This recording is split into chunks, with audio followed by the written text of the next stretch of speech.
सभी को आदरपूर्वक मेरा प्रणाम। साथियों, आपका एक चौकीदार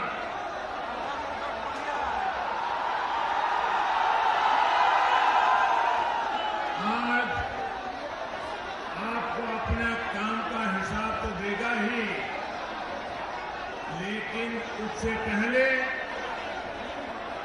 मैं आज भगवान महावीर की इस भूमि से बिहार का, हिंदुस्तान का हर नागरिक का आभार व्यक्त करना चाहता हूं।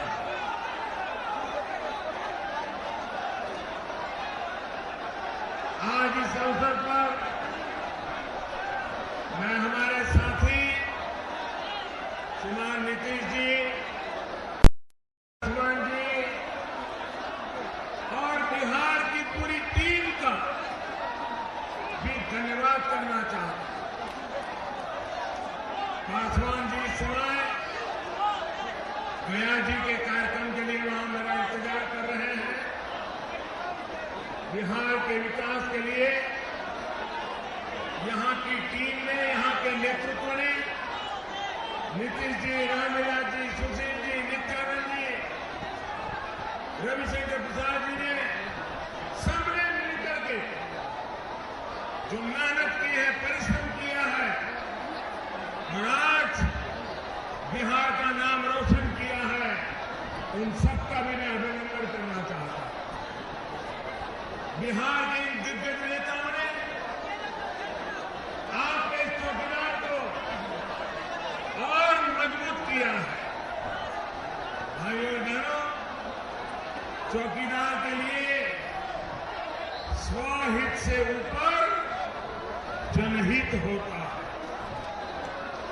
साथियों, जो लोग सिर्फ सत्ता के जीते, सत्ता के लिए जीते हैं, वो राष्ट्रहित के बारे में कभी सोच नहीं सकते। आपने भी महामिलावट के कई रंग देखे हैं।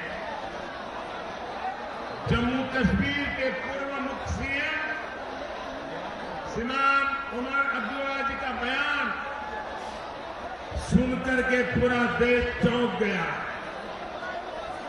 श्रीमान उमर अब्दुल्ला जी ने जम्मू कश्मीर के लिए अलग प्रधानमंत्री पद होना चाहिए, ऐसी मांग रखी।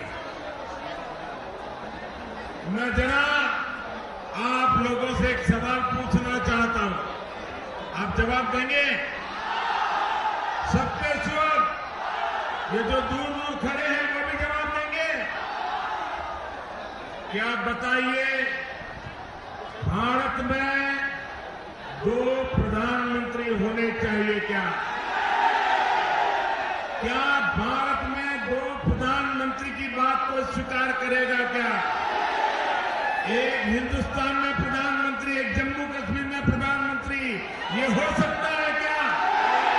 किसी को भी मंजूर है क्या? आपका विरोध है कि नहीं है? आप डट करके विरोध करेंगे कि नहीं करेंगे? लेकिन आप देखिए, जो बात यहां गांव के लोगों को समझ आ रही है, पढ़े लिखे हो, अनपढ़ को, उनको समझ आती है, ये बात कांग्रेस को, आरजेडी को, इनके सभी महामिलावटी नेताओं को समझ नहीं आ रही है। जो आपको समझ आ रहा है, वो उनको समझ नहीं आ रहा है। पता नहीं क्या हुआ है, कल से उमर अब्दुल्ला जी ने बयान दिया, मैंने कल से उनको चुनौती दी है कि ये सारे उनके साथी दल देश को विश्वास दें कि ये 2 प्रधानमंत्री वाली मांग वे उससे सहमत नहीं है। ये उनके सभी साथी दलों ने बोलना चाहिए कि नहीं बोलना चाहिए? कांग्रेस ने बोलना चाहिए नहीं बोलना चाहिए? आरजेडी ने बोलना चाहिए नहीं बोलना चाहिए? उनके सभी महामिलावटी लोगों ने बोलना चाहिए नहीं बोलना चाहिए? लेकिन पता नहीं साफ सुन गया है। मैं इंतजार कर रहा हूं कि उनका कोई साथी तो विरोध करे, लेकिन सबने चुप्पी साध ली। उनकी ये चुप्पी ही उनकी असलियत को सामने ला रही।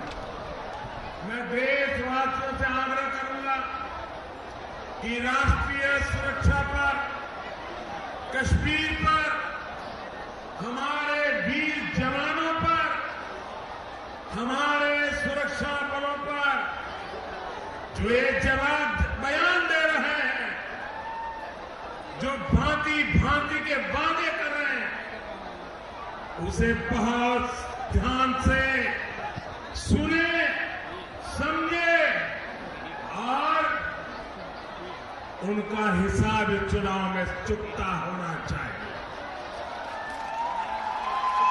उनके बयान इस बात का सबूत है कि उन्होंने कैसे दशकों तक देश चलाया और वो देश को किस अस्थिर स्थिति तक ले आए कि हम भली भांति जानते हैं, और राजनीतिक स्वार्थ के लिए आगे भी कितना अस्थिर करना चाहेंगे इसका हम अंदाज कर सकते हैं। साथियों, ये लोग ऐसे विचारों के साथ खड़े दिखते हैं जो एक भारत श्रेष्ठ भारत के खिलाफ है। ये लोग भारत तेरे टुकड़े होंगे,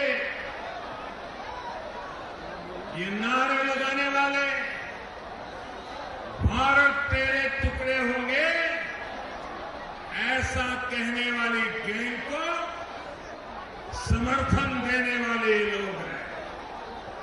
साथियों, आप भी जानते हैं कि पुलवामा हमले के बाद देश के वीर सपूतों ने किस तरह अपने शौर्य का प्रदर्शन किया। भारत के इतिहास में पहली बार आतंकियों के घर में घुसकर उनको सबक सिखाने का काम हमारे जवानों ने किया। आज पूरी दुनिया आतंक पर हमारे प्रहार की चर्चा कर रही है, लेकिन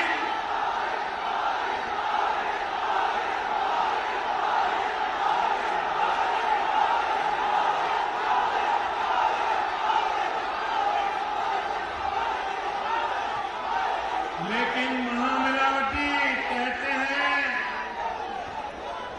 मोदी सबूत दो, सबूत दो, सबूत दो।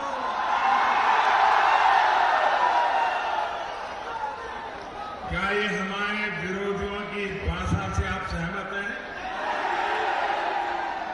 देश की सेना पर आपको भरोसा है? मुझे जरा पूरी ताकत से बताइए, देश की सेना पर आपको भरोसा है? देश के वीर जवानों पर भरोसा है? देश की सेना जो कहे उस पर आपका विश्वास है? आपका है, लेकिन कुछ लोगों ने तो सेना को ही अपना दुश्मन बना लिया है।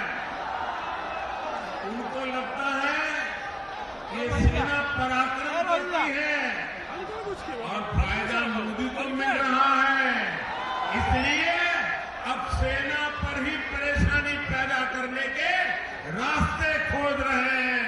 भाइयों बहनों, इस देश की सेना को परेशान करके हम देश का भला कर सकते हैं, हमारी सुरक्षा कर सकते हैं, हमारी जीवन आसान हो सकता है, लेकिन ये बातें ये लोग बोल रहे हैं, ये ऐसे लोग हैं, इन लोगों को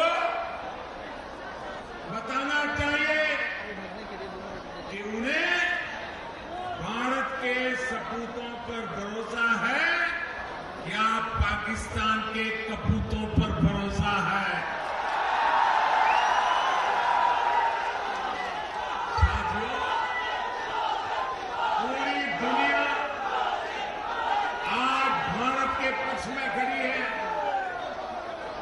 हर कोई हर बात पर हिंदुस्तान के साथ खड़े हो जाते हैं, लेकिन ये महान मिलावटी बिल्कुल वैसी बातें करते हैं जैसे पाकिस्तान करता है।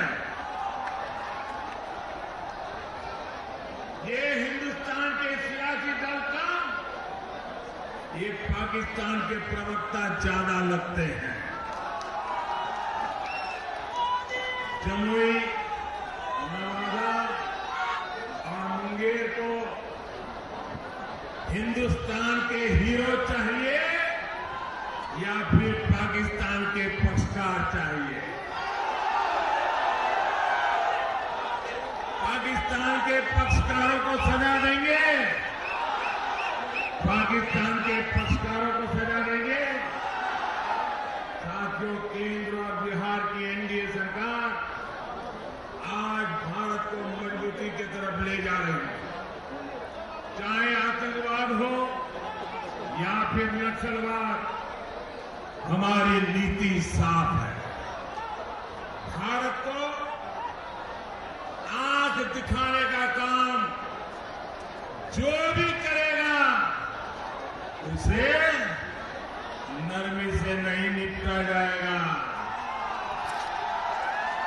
इसमें किसी को शक नहीं होना चाहिए।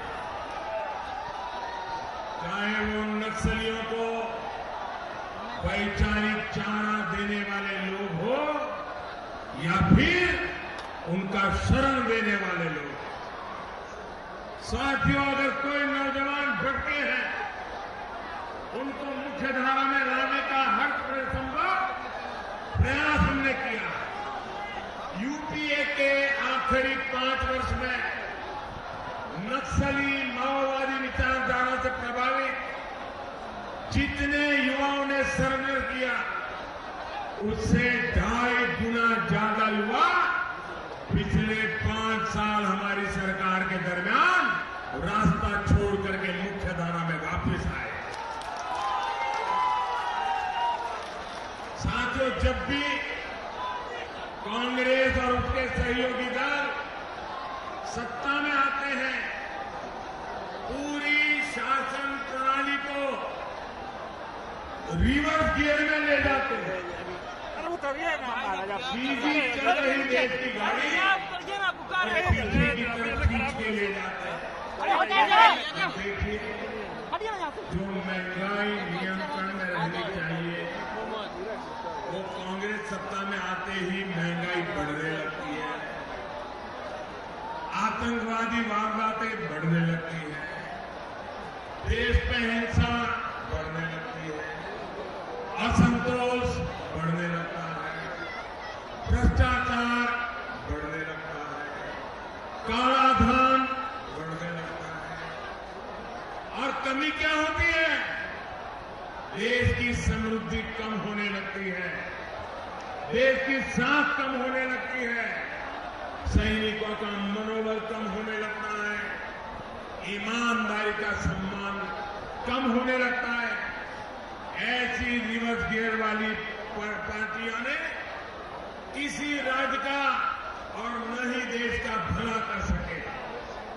साथियों, रिवर्स गियर वाली इन पार्टियों को न तो दलितों और पिछड़ों के न तो मान की चिंता है और न ही उनके काम की परवाह।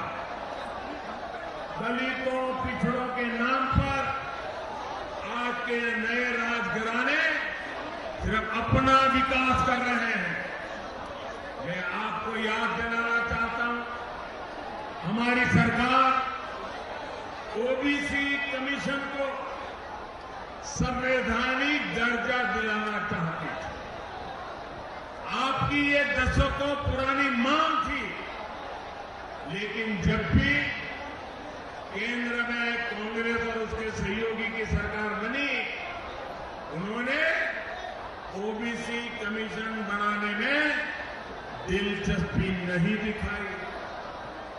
हमारी सरकार बनने के बाद एनडीए सरकार ने जब इस काम के लिए कदम बढ़ाया, तो ये पिछड़ों की बातें करने वाले नेताओं ने ओबीसी कमीशन की राह में रोड़े अटकाना शुरू कर दिया। साथियों, हमारी नीयत साफ थी, इसलिए सारी अड़चनें दूर करते हुए ओबीसी कमीशन का संवैधानिक दर्जा देने का काम एनडीए की सरकार ने कर दिया। और मैं समझता हूं कि ये बिहार के लिए तो दोहरी खुशी की बात रही है कि संविधान का दर्जा मिलने के बाद जो आयोग के पहले चेयरमैन बने माननीय भगवान लाल साहनी जी, वो भी इसी बिहार की धरती के मुजफ्फरपुर के सपूत हैं।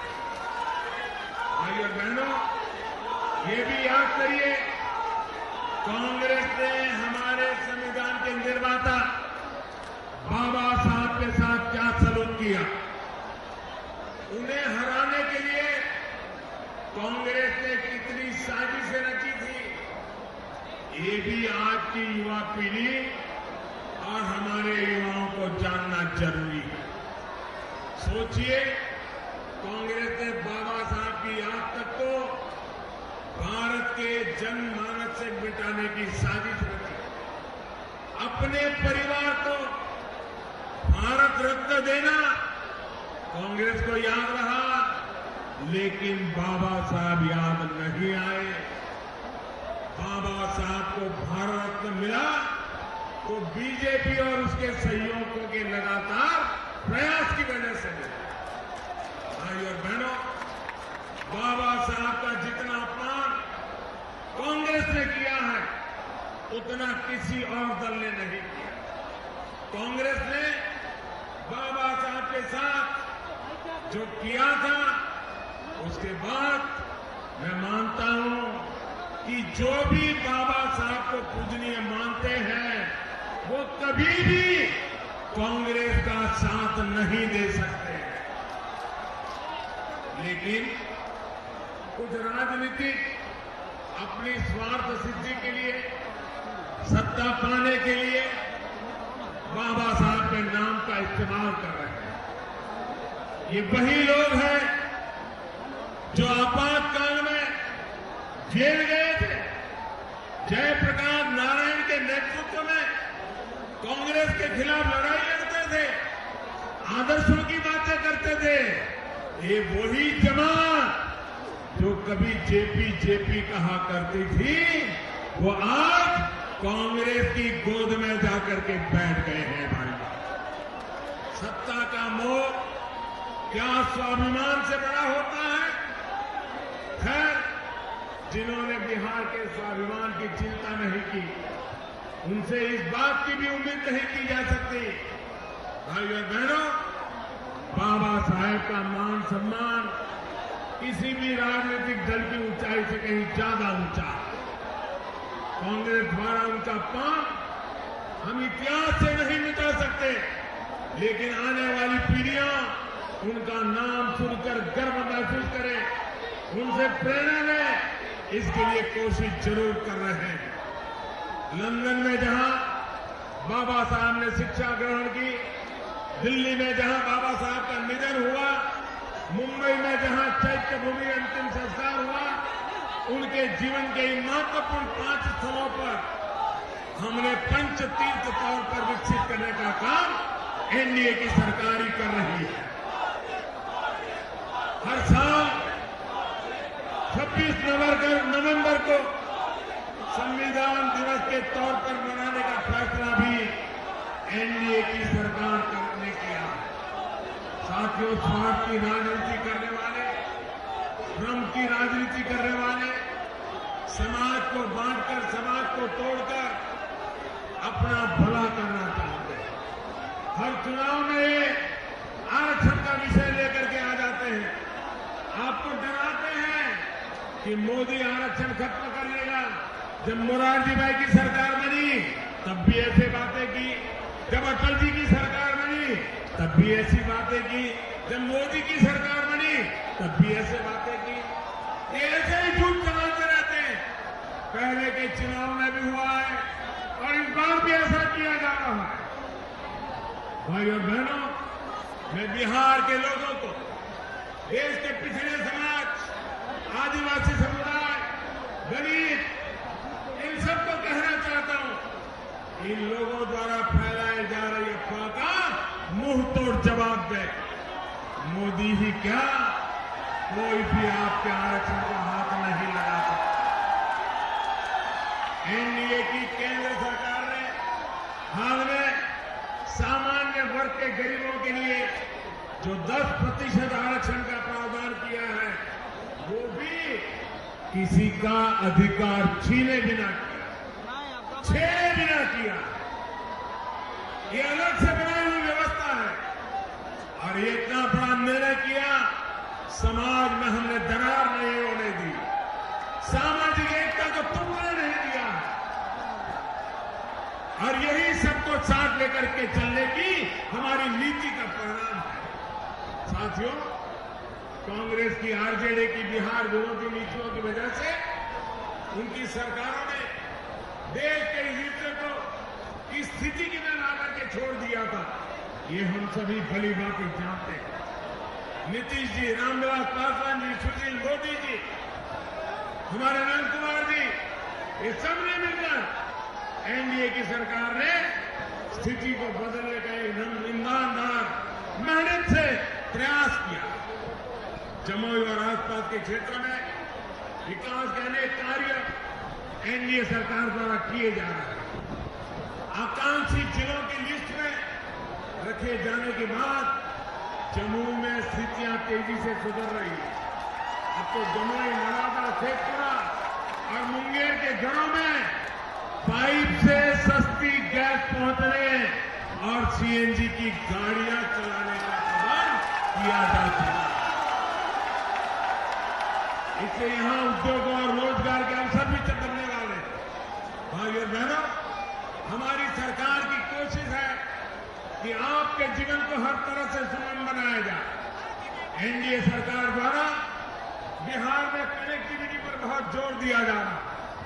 गांव-गांव तक सड़क पहुंचाना हो या फिर गंगा जी पर पुल बनाने का काम हो, यहां की अधूरी सिंचाई परियोजनाएं, सभी को पूरा करने के लिए काम निरंतर जारी है।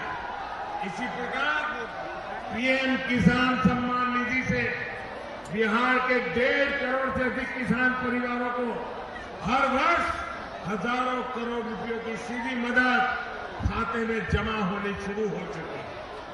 जिन किसानों को अभी ये मदद नहीं मिली है, उनको भी ये बहुत जल्द पहुंचने वाली है। साथियों, बिहार के 1 करोड़ गरीब परिवारों को 5 लाख रुपए तक की मुफ्त इलाज की व्यवस्था भी इसी एनडीए सरकार ने की है। आयुष्मान भारत योजना से करीब 19,000 गरीब मरीजों का इलाज मुफ्त में हो चुका है। इसी तरह आज गरीबों को अपना पक्का घर मिल रहा है। गरीब परिवारों के घरों में शौचालय बनाए गए हैं। लाखों गरीब बहनों को उज्ज्वला योजना के तहत मुफ्त में गैस कनेक्शन दिया गया है। सिर्फ 100 से 200 रुपये महीने जमा कराकर हमारे श्रमिक साथी 60 साल की उम्र के बाद 3,000 रुपये की पेंशन पा सके, इसका प्रावधान भी एनडीए की सरकार ने किया है। साथियों, देश की सुरक्षा हो, गरीब किसान का सम्मान हो या भारत का अभिमान हो, हम सभी चौकीदारों को इसकी रक्षा करनी है। मैंने कभी दावा नहीं किया कि मैंने सारे काम पूरे कर लिए। वो 70 साल के बाद भी दावा नहीं कर सकते, तो मैं 5 साल में कैसे कर सकता? अब भी मांझा है और इसके लिए निरंतर प्रयास की जरूरत है और उसके लिए मुझे आपके निरंतर आशीर्वाद की भी जरूरत है। आप सभी 11 अप्रैल को एनडीए के पक्ष में भारी मतदान करके फिर मोदी सरकार बनाएंगे, इसी कामना के साथ मैं अपनी बात समाप्त करता हूं और इतनी बड़ी तादाद में आप हम सबको आशीर्वाद देने के लिए आए, इसके लिए मैं फिर से एक बार आपका आभार व्यक्त करता हूं। और मेरे साथ बोलिए, पूरी ताकत से बोलिए, मैं कहूंगा, मैं भी, आप कहेंगे चौकीदार हूं, मैं भी,